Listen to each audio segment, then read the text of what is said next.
नमस्कार दोस्तों, स्वागत है आप सभी लोगों का हमारे चैनल ट्रेडिंग विद अतुल में। आज हम बात करने वाले हैं वोडाफोन आइडिया लिमिटेड के बारे में। आपने देखा होगा कि आज के दिन का मार्केट बहुत बढ़िया था।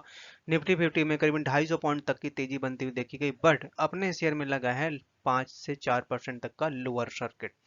और ऐसा क्या हुआ अचानक से कि स्टॉक में बड़ी गिरावट देखने को मिली है? क्योंकि कल यहाँ पे इन्होंने इंडस टावर का बहुत बड़ा स्टेक सेल किया था, उसके बदले कंपनी को बहुत बड़ा अमाउंट भी मिला था। कल का बहुत बड़ा दिन रहने वाला है, क्योंकि कल है आरबीआई की पॉलिसी, और अगर यहाँ पे रेट कट हो जाता तो सारे मार्केट को ये न्यूज पसंद आएगी। बट गाइज, यहाँ पे एक चीज का और अप्रूवल मिला है वोडाफोन आइडिया को फंड रेज करने का, और जिसकी मीटिंग है इसी वीक में। और उसकी वजह से भी यहाँ पे शेयर में एक झटका सा लगता हुआ देखा गया है, क्योंकि अब जो नेक्स्ट मीटिंग होगी उसमें डिसाइड होगा कि कितना बड़ा अमाउंट, मतलब कि इक्विटी के जरिए यहाँ पे ये फंड जुटाया जाएगा या फिर बॉन्ड के जरिए।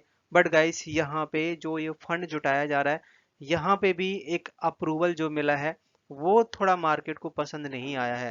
तो चलिए गाइस, इन सारी न्यूज़ को डिटेल में समझते हैं। साथ साथ अगर आप लोग हमारे वीडियो के माध्यम से थोड़ी सी भी हेल्प हो रही हो तो प्लीज़ आप हमारे चैनल को सब्सक्राइब जरूर करें।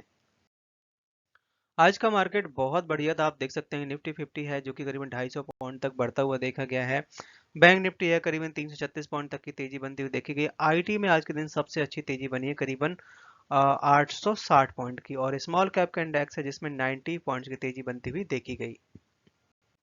बात करें यहाँ पे अगर हम वॉल्यूम्स के बारे में, तो आज आप देख सकते हैं कि 99 करोड़ का वॉल्यूम बना हुआ था। आखिरकार काफी टाइम के बाद अब यहाँ पे आरबीआई की मॉनेटरी पॉलिसी, और इसमें बड़ा डिसीजन हो सकता है कल के दिन। बट गाइस, यहाँ पे सबसे बड़े चैलेंज रह सकते हैं कि जिस तरीके से इन्फ्लेशन बढ़ रहा है, महंगाई बढ़ रही है, वो यहाँ पे आरबीआई के लिए एक बहुत बड़े टेंशन की बात बना हुआ है। रिसेंटली यहाँ पे जीपीडी ग्रोथ के जो आंकड़े निकल के आए हैं वो भी मार्केट को पसंद नहीं आया। जो एक नॉर्मल सी ग्रोथ थी उससे भी नीचे आ चुका है। इसके साथ साथ जिस तरीके से महंगाई बढ़ रही है, अब यहाँ पे आरबीआई का एक बूस्ट मार्केट को चाहिए था। क्योंकि आपने देखा होगा कि यूएस फेड की तरफ से भी रेट ऑफ इंटरेस्ट कम किए जा चुके हैं, बट अपने आरबीआई की तरफ से अभी तक नहीं किया गया है। अगर यहाँ पे रेट ऑफ इंटरेस्ट कम होता है तो एक तरीके से इंडियन मार्केट को एक बड़ा बूस्ट मिल सकता है। कंपनी के टॉप मैनेजमेंट की तरफ से एक बड़ी खबर आती हुई देखी जा रही है, खासकर 2000 करोड़ फंड रेज के बारे में। और इसके लिए जो मीटिंग है वो आपकी 9 दिसंबर को है। ये जो न्यूज है जो कि ये मार्केट में आ चुकी है, और मंडे के दिन 9 दिसंबर को बड़ी मीटिंग होगी। और उसमें यहाँ पे ये डिसाइड होगा कि ये 2000 करोड़ का जो हमें फंड जुटाना है कैसे जुटाया जाए, इक्विटी के जरिए, बॉन्ड के जरिए। बट यहाँ पे सबसे बड़ा सरप्राइजिंग ये है कि कंपनी को 2000 करोड़ तक का ही फंड जुटाने की परमिशन मिली है, और ये यहाँ पे थोड़ा मार्केट को पसंद नहीं आ पा रहा। कंपनी है रिसेंटली बहुत बड़ा अमाउंट का ब्लॉक डील के जरिए फंड भी जुटाया, करीबन 2700 करोड़ का इंडस टावर के स्टॉक बेचे हैं, जिसमें कंपनी के पास अब लगभग 13,620 करोड़ का बैलेंस पड़ा हुआ है। और जिसमें कंपनी का कहना यह है कि हम जो 2025 में कैपेक्स प्लान करने वाले हैं, जिसमें 8,000 करोड़ की रिक्वायरमेंट होगी, बाकी जो फंड रहेगा उसको यहाँ पे अपने डेबिट में यूज करने वाले हैं। तो काफी अच्छे तरीके से कंपनी ने प्लान कर रखा, और काफी बड़ा फंड भी इनके पास आ चुका है। रिसेंटली जो कंपनी के Q2 के नंबर्स निकल के गए हैं, यहाँ पे इस लेवल पे कंपनी ने करीबन 4,580 करोड़ का उधारी है जो कि एक साल के अंदर इन्होंने चुका दी है। ये यहाँ पे कंपनी की तरफ से लेटर भी जारी किया गया है। आप देख सकते हैं कि करीबन 2000 करोड़ का जो फंड जुटाने की बात कही गई, जिसका अप्रूवल मिला है, उसकी मीटिंग 9 दिसंबर को है, और इसमें करीबन 2000 करोड़ का ही इन्हें अप्रूवल मिला है, जबकि कंपनी को फंड की रिक्वायरमेंट ज़्यादा है। बात करें यहाँ पे अगर हम बीएसई इंडिया कारोबार को हैं, तो आज आप देख सकते हैं कि 43% की डिलीवरी उठाई गई है। बात करी जाए अगर आज के कारोबार के बाद, तो आज स्टॉक 8.8 तक का भी हाई बनाया, लो बनाया 8.04 का, क्लोजिंग थी 8.08 पे, 4% तक की डाउनसाइड दिखाई दी। चार्ट में नजर डाली जाए तो यहाँ पे आप देख सकते हैं कि स्टॉक है जो कि करीबन 8 रुपए के आसपास अपना बेस बना रहा है, और इसके नीचे अगर लेवल ब्रेक करता है तो गाइस करीबन 7.5 रुपए तक भी स्टॉक आ सकता है। आपने नोटिस किया होगा कि रिलायंस जियो, भारती एयरटेल, जो कि यहाँ पे एआई के थ्रू जो स्पैम कॉल आती थी या जो भी फ्रॉड के मैसेज आते थे, उन सबको डिटेक्ट करके बंद किए गए जा चुके हैं। वही सेम रास्ते पे अब वोडाफोन आइडिया भी चलता हुआ देखा जा रहा, और इन्होंने अपना एआई को लॉन्च कर दिया है, जिससे यहाँ पे कस्टमर को जो भी प्रॉब्लम्स हो रही थी वो अब सारी प्रॉब्लम नहीं देखनी पड़ेंगी और अपनी क्वालिटी को इन्हांस कर रहे हैं। इसके लिए इन्होंने जो सपोर्ट ले रहे हैं, नोकिया हो गया, सोनी एरिक्सन हो गया और बहुत सारी कंपनी जिनके साथ इन्होंने पार्टनरशिप की हुई है। गवर्नमेंट ऑफ इंडिया है जो कि लगातार अपने इंडियन मार्केट को पुश कर रही है, खासकर ग्रोथ के लिए।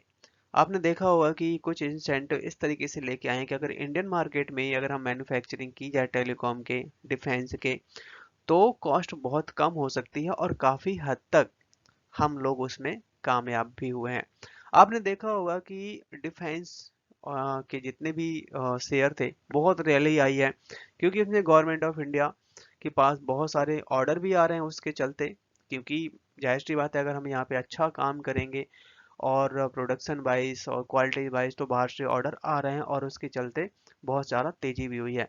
अब वहीं पे दूसरी बात अगर ले ली जाए यहाँ पे टेलीकॉम सेक्टर का, तो टेलीकॉम सेक्टर में यहाँ पे अब कंपोनेंट बनने शुरू हो गए हैं, क्योंकि पहले हम मैक्सिमम बाहर से इंपोर्ट करते थे। उसका नतीजा आपको जरूर दिखाई देगा। और यहाँ पे 1 जनवरी 2025 से एक रूल और भी लागू हो जाना है कि ऑल ओवर इंडिया में 5G का जो इंफ्रास्ट्रक्चर है उसको क्रिएट करने का, 5G लॉन्च करने का बहुत तेजी से काम बढ़ने वाला है और ये यहाँ पे गाइडलाइन भी जारी कर दी गई है। अब यहाँ पे बारी आती है कि ये स्टॉक नीचे गया ही क्यों? क्योंकि यहाँ पे बहुत सारे म्यूचुअल फंड हैं जो कि दबा के यहाँ पे बाइंग कर बैठे हैं। करीबन स्टॉक बहुत टूटा है। 19 रुपए से स्टॉक 6.5 रुपए तक चला गया था, बट 87 म्यूचुअल फंड है जिन्होंने यहाँ पे बहुत पैसा इन्वेस्ट किया, क्योंकि स्टॉक आपने देखा होगा कि चला ही इसी वजह से था। आपने कोटक देख लीजिए, आईसीआईसीआई देख लीजिए, एसबीआई देख लीजिए, एलआईसी देख लीजिए, इन सभी ने यहाँ पे दबा के पैसा लगाया हुआ है। ये यहाँ पे नामी ग्रामी यहाँ पे म्यूचुअल फंड की लिस्ट है, आप देख सकते हैं। कोटक हो गया, ICICI, Aditya Birla, SBI, Nippon, Tata और डीएसपी। आप देख सकते हैं कि बहुत ज़्यादा यहाँ पे स्टॉक खरीदे गए हैं और ये करोड़ों के हिसाब से यहाँ पे पैसा लगाया गया है पब्लिक का। सो गाइज, आपने देखा कि कितने बड़े बड़े म्यूचुअल फंड की तरफ से यहाँ पैसा लगाया गया। यहाँ पे एलआईसी का भी नाम शामिल है, HDFC Nifty mid cap 150 fund. आप सोच सकते हैं कि कितने बड़े बड़े जो इंडेक्स हैं जहाँ पे वोडाफोन आइडिया ऐड है, वहाँ पे हर जगह पैसा लगाया जा रहा है। तो मेरा मानना ये है कि अगर स्टॉक इतना नीचे आया तो बिल्कुल भी घबराने वाली बात नहीं है। ये बताने का यही एक रीज़न था कि बिल्कुल भी ना घबराएं और लॉन्ग टर्म का सोच के चलें। लॉन्ग टर्म का सोच के चलेंगे, आपका साल 2 साल में काफ़ी अच्छा रिटर्न मिलेगा और बाइंग भी आप धीरे धीरे करके ही करें। इस समय यहाँ पे होल्डिंग के जो डेटा हैं वो अपडेट हो चुके हैं। तो यहाँ पे एफआईआई का देख सकते हैं, एफआईआई का जो कि 13% तक के आसपास होल्ड किए हुए हैं और सितंबर के क्वार्टर में इन्होंने मामूली सा इंक्रीज किया है। डीआईएस के पास एक साल पहले 35% तक का स्टेक था, जो कि इस समय 28% हो गया है। पब्लिक है जो कि 12% तक का स्टेक होल्ड करती थी, जो कि यहाँ पे 23% तक का ऑलमोस्ट डबल स्टेक हो चुका है। अभी ये सितंबर का जो नंबर निकल के आए हैं।